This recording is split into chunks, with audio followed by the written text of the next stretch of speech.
এটা নাকি জামাই বউ মোহাব্বতী শরবত। সারাদিন রোজা রেখে এক গ্লাস খাওয়ার পর দেখবেন যে মন প্রাণ চাঙ্গা হয়ে গেছে, তখনই দেখবেন হাজবেন্ড পিছে পিছে ঘুরছে। সৌদি আরবের মানুষজনরা এর জন্য এর নাম দিয়েছে জামাই বউ মোহাব্বতী শরবত। এই শরবত পান করার পর নাকি জাদুর মতো এনার্জি কাজ করে। তাহলে আর দেরি কেন? আর দেরি না করে আগামীকাল থেকে বাংলাদেশে আমাদের পবিত্র মাহে রমজানের প্রথম রোজায় ইফতারি তৈরি করে ফেলুন। চলুন দেখি নে কিভাবে তৈরি করতে হয়। 1 কাপ পরিমাণ সাবুদানাকে ধুয়ে রেখেছিলাম 5 মিনিট আগে, পানিটা ঝরিয়ে নিয়েছিলাম। এর মধ্যে সাবুদানা নরম হয়ে গেল। সেদ্ধ করার জন্য সময় লাগবে না, মাত্র 5 থেকে 7 মিনিটের মধ্যে কিন্তু এই সাবুদানা সেদ্ধ হয়ে যাবে। সেদ্ধ হওয়ার পর অবশ্যই খুব চটজলদি এটাকে ঠান্ডা পানি দিয়ে ধুয়ে নিতে হবে একটা ছাঁকনিতে নিয়ে। এতে করে কি হবে, ঝরঝরে হবে। ঠিক এমন সাবুদানাগুলো খেয়াল করলে বুঝতে পারবেন সাবুদানাটা কিন্তু অনেক বেশি ঝরঝরে হয়ে গিয়েছে, একটার সাথে একটা লাগবে না।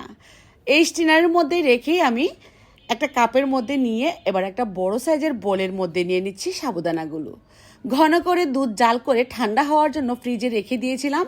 সেখান থেকে কিছুটা পরিমাণ দুধ আমি দিয়ে দিচ্ছি অল্প করে, সাবুদানাটা ঝরঝরে থাকার জন্য। আর কিছু ফ্রুটস আমি কেটে নিয়েছিলাম, কালো আঙ্গুর, সবুজ আঙ্গুর, আপেল, আনার, স্ট্রবেরি, কলা, এই ধরনের ফ্রুটসগুলাই আমি ব্যবহার করছি আজকের এই জামাই বউ মোহাব্বতী শরবতের জন্য। আপনারা চাইলে কিন্তু আপনাদের পছন্দ মতো ফ্রুটস দিয়ে নিতে পারেন, যে কোনো ফল ঘরে থাকলে দিয়ে নেবেন। তারপর জেলাটিনের কথা কি বলবো, জেলাটিন বানানো খুবই সহজ। গরম পানিতে জেলাটিন মিশিয়ে তারপর রেখে দিবেন ঠান্ডা হতে ফ্রিজে। এরপর কিন্তু আপনার পছন্দ মতো করে আপনি স্লাইস করে নিয়ে ব্যবহার করতে পারেন এই ধরনের শরবতগুলোতে। এখন আমি আরও ঠান্ডা দুধ দিয়ে দিলাম। এই দুধটাকে ঘন করে জাল করে নিয়েছি যাতে করে মুখে দিলে লাগে, কারণ ঘন দুধ দিয়েই এই শরবতটা বানাতে হয়। চাইলে কিন্তু আপনারা গুঁড়া দুধ গরম পানিতে মিশিয়ে সেটাও ব্যবহার করতে পারেন, তবে পরিমাণে কম দিবেন। গুঁড়া দুধটা ফুল ক্রিম দুধ দিবেন, আর সাথে গরুর দুধ একটু দিয়ে দিবেন ঘরে থাকলে। না থাকলে সেই দুধ দিয়েই হয়ে যাবে তৈরি এই সুন্দর জামাই বউ মোহাব্বতী শরবতটা। এই শরবতটা বানিয়ে চাইলে কিন্তু আপনারা দুপুর টাইমেই ফ্রিজে রেখে দিতে পারেন, নর্মাল ফ্রিজে রাখবেন। তারপর ইফতারের সময় এটা পরিবেশন করবেন, আত্মা মন জুড়িয়ে যাবে।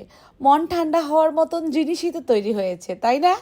এটা আমি গ্লাসে গ্লাসে নিয়ে নিয়েছি, চাইলে কিন্তু বাটিতে নিয়েও খাওয়া যাবে। এত মজার এই শরবতটা কেমন লাগলো আপনাদের কাছে অবশ্যই কমেন্ট করে লিখে জানাবেন। আর ভাইয়াদেরকে বানিয়ে বানিয়ে এই রমজানে ইফতারে খাওয়াবেন, দেখবেন যে খুশিতে টগমগ হয়ে যাবে। এমন আরো সুন্দর সুন্দর রেসিপিগুলো দেখতে হলে অবশ্যই আমার পেজটাকে ফলো দিয়ে আমার পেজের পাশেই থাকবেন।